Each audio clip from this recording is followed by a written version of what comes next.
มื่อฉันคือความพลาดพลั้งในชีวิตของเธอ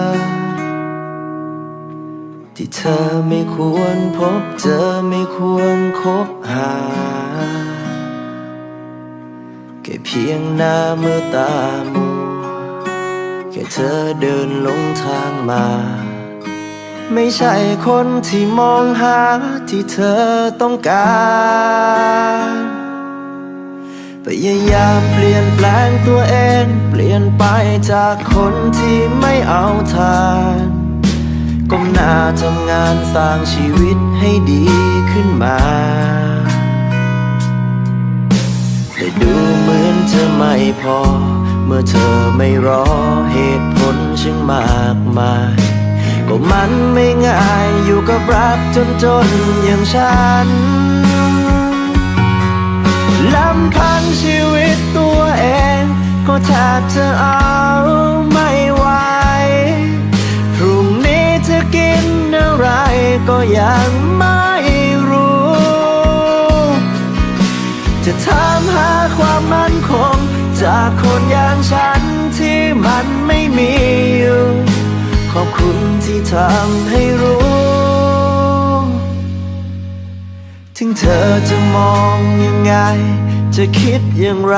กับฉันก็ตามเธอคือความงามเติมเต็มส่วนที่ขาดหายไปเธอคือของขวัญล้ำค่าที่ฟ้าส่งมาให้เพียงแค่ได้จำมาทำให้ฉันได้รู้จักคำว่ารัก